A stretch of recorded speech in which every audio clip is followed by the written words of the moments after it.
बहन रश्मि के मां बनने पर शिखा क्यों जलने लगी? अपने काम निपटाने के बाद मां अपने कमरे में जा लेती थी। उनका मन किसी काम में नहीं लग रहा था। शिखा से फोन पर बात कर वे बेहद अशांत हो उठी थी। उनके शांत जीवन में सहसा उथल पुथल मच गई थी। दोनों रश्मि और शिखा बेटियों के विवाह के बाद वे स्वयं को बड़ी हल्की और निश्चेत अनुभव कर रही थी।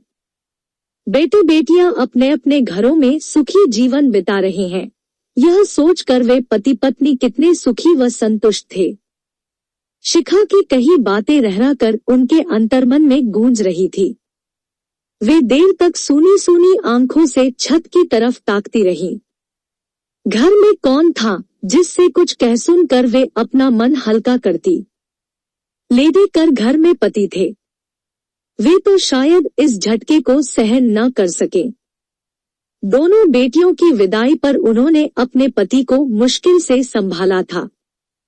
बार बार यही बोल उनके दिल को तसल्ली दी थी कि बेटी तो पराया धन है, कौन इसे रख पाया है। समय बहुत बड़ा मलहम है। बड़े से बड़ा घाव समय के साथ भर जाता है।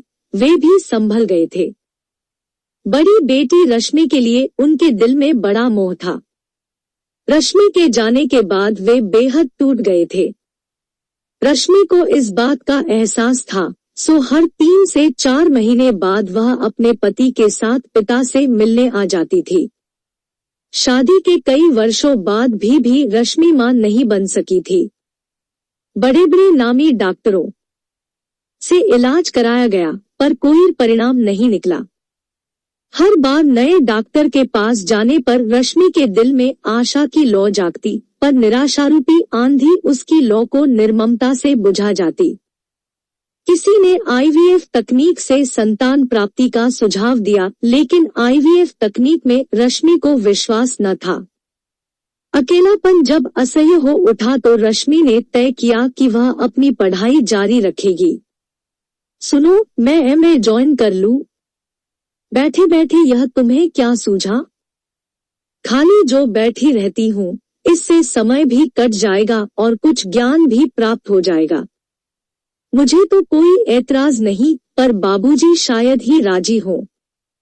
ठीक है, बाबूजी से मैं स्वयं बात कर लूंगी। उस रात बाबूजी को खाना परोसते हुए रश्मि ने अपनी इच्छा जाहिर की तो एक पल को बाबूजी चुप हो गए। रश्मि समझी शायद बाबूजी को मेरी बात बुरी लगी है। अनुभवी बाबूजी समझ गए कि रश्मि ने अकेलेपन से ऊब कर ही यह इच्छा प्रकट की है। उन्होंने रश्मि को सहर्ष अनुमति दे दी। कॉलेज जाने के बाद नए मित्रों और पढ़ाई के बीच 2 साल कैसे कट गए, यह स्वयं रश्मि भी न जान सकी। रश्मि ने अंग्रेजी MA की परीक्षा प्रथम श्रेणी में पास कर ली। उसके ससुर ने उसे एक हीरे की सुंदर अंगूठी उपहार में दी। शिखा की शादी तय हो गई थी। रश्मि के लिए शिखा छोटी बहन ही नहीं, मित्र व हमराज भी थी। शिखा ने WhatsApp पर लिखा कि सच में बड़ी खुशी की बात यह है कि तुम्हारे जीजाजी का तुम्हारे शहर में अपने व्यापार के संबंध में खूब आना जाना रहेगा। मुझे तो बड़ी खुशी है कि इसी बहाने तुम्हारे पास हमारा आना जाना लगा रहेगा। WhatsApp में मैसेज देखकर और उसमें लिखा पढ़कर रश्मि खिल उठी थी। कल्पना में ही उसने अनदेखे जीजाजी के व्यक्तित्व के कितने ही खाके खींच डाले थे, पर दिल में कहीं यह एहसास भी था कि शिखा के चले जाने के बाद माँ और बाबूजी कितने अकेले हो जाएंगे। शिखा की शादी में रमेश से मिलकर रश्मि बहुत खुश हुई। कितना हंसमुख, सरल, नेक लड़का है। शिखा जरूर इसके साथ खुश रहेगी। रमेश भी रश्मि से मिलकर प्रभावित हुआ था। उसका व्यक्तित्व ही ऐसा था। शिखा की शादी के बाद 1 माह रश्मि माँ बाप के पास ही रही थी, ताकि शिखा की जुदाई का दुख उसकी उपस्थिति से कुछ कम हो जाए। शिखा अपने पति के साथ रश्मि के घर आती जाती रही। हर बार रश्मि ने उनकी जी खोलकर आवभगत की। उनके साथ बीते दिन यूं गुजर जाते कि पता ही न लगता कि कब वे लोग आए और कब चले गए। उनके जाने के बाद रश्मि के लिए वे सुखद स्मृतियां ही समय काटने को काफी रहती। शिखा शादी के बाद जल्द ही एक एक कर 2 बेटियों की मां बन गई थी। रश्मि ने शिखा के हर बच्चे के स्वागत की तैयारी बड़ी धूमधाम और लगन से की। अपने दिल के अरमान वह शिखा की बेटियों पर पूरे कर रही थी। मनोज भी रश्मि को खुश देखकर खुश था। उसकी जिंदगी में आई कमी को किसी हद तक पूरी होते देख उसे सांत्वना मिली थी। शिखा के तीसरे बच्चे की खबर सुनकर रश्मि अपने को रोक न सकी। शिखा की चिंता उसके शब्दों से साफ प्रकट हो रही थी। उसने तय कर लिया कि वह शिखा के इस बच्चे को गोद ले लेगी। इससे उसके अपने जीवन का अकेलापन, खालीपन तथा घर का सन्नाटा दूर हो जाएगा। बच्चे की जरूरत उस घर से ज्यादा इस घर में है। रश्मि ने जब मनोज के सामने अपनी इच्छा जाहिर की तो मनोज ने सहज अपनी अनुमति दे दी। शिखा, घबरा मत, तेरे ऊपर यह बच्चा भार बनकर नहीं आ रहा है। इस बच्चे को तुम मुझे दे देना। मुझे अपने जीवन का अकेलापन असह्य हो उठा है।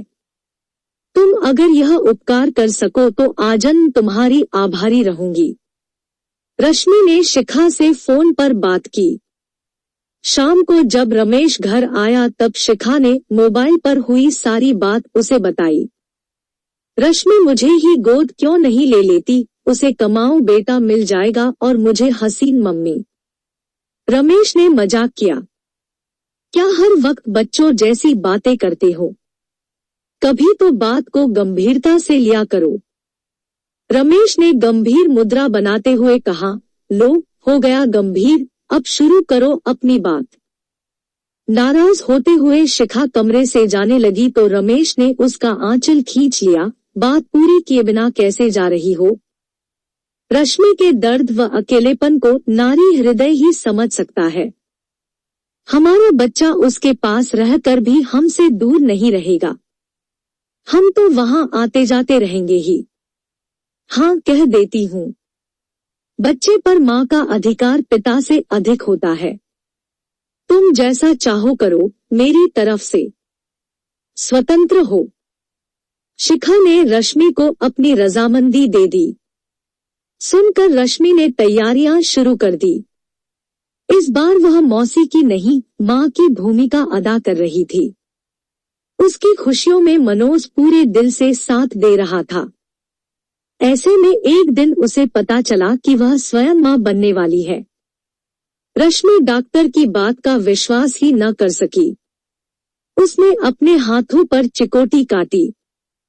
मनोज ने खबर सुनते ही रश्मि को चूम लिया। उसी रात रश्मि ने शिखा को फोन किया। शिखा, तेरा यह बच्चा मेरे लिए दुनिया जहान की खुशियां ला रहा है। सुनेगी तो विश्वास नहीं आएगा। मैं माँ बनने वाली हूँ। कहीं तेरे बच्चे को गोद लेने के बाद माँ बनती तो शायद तेरे बच्चे के साथ पूरा न्याय न कर पाती। रश्मि की आवाज में खुशी झलक रही थी।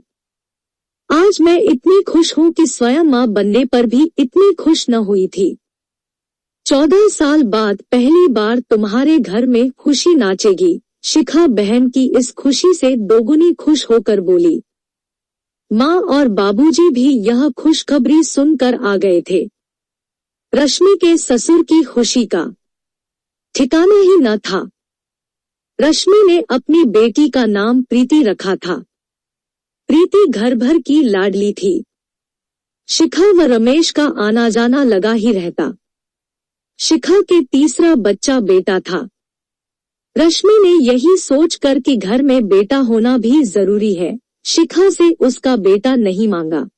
रश्मि की खुशियां शायद जमाने को भाई नहीं। शिखा व रमेश रश्मि के पास आए हुए थे। उनकी दूर की मौसी प्रीति को देखने आई थी। रश्मि को बधाई देते हुए उन्होंने कहा, रश्मि तेरा रूप बिटिया न ले सकी। यह तो अपने मौसा मौसी की बेटी लगती है। यह तो अपने अपने समझने की बात है। मौसी, मैं प्रीति को अपनी बेटी से बढ़कर प्यार करता हूँ। मौसी का कथन और रमेश का समर्थन शिखा के दिल में तीर बनकर चुभ गए। जिन आंखों से प्रीति के लिए प्यार उमड़ता था, वही आंखें अब उसका कठोर परीक्षण कर रही थी। प्रीति का हर अंग उसे रमेश के अंग से मेल खाता दिखाई देने लगा। प्रीति की नाक, उसकी उंगलियां रमेश से कितनी मिलती है, तो क्या प्रीति रमेश की बेटी है? शिखा के दिल में संदेह का बीज पनपने लगा। मौसी का विषबाण अपना काम कर चुका था। रश्मि बच्चे की चाह में इतना गिर सकती है, और रमेश ने मेरे विश्वास का यही परिणाम दिया। शिखा सोचती रही, कुढ़ती रही। घर लौटते ही शिखा उबल पड़ी। सुनते ही रमेश सन्नाटे में आ गया। यह रश्मि की सगी बहन बोल रही है या कोई शत्रु? तुम पढ़ी लिखी होकर भी अनपढ़ों जैसा व्यवहार कर रही हो। तुम में विश्वास नाम की कोई चीज ही नहीं। इतना ही भरोसा है मुझ पर। अविश्वास की बात ही क्या रह जाती है? प्रीति का हर अंग गवाह है कि तुम ही उसके बाप हो। औरत सौत को कभी बर्दाश्त नहीं कर पाती, चाहे वह उसकी सगी बहन ही क्यों न हो।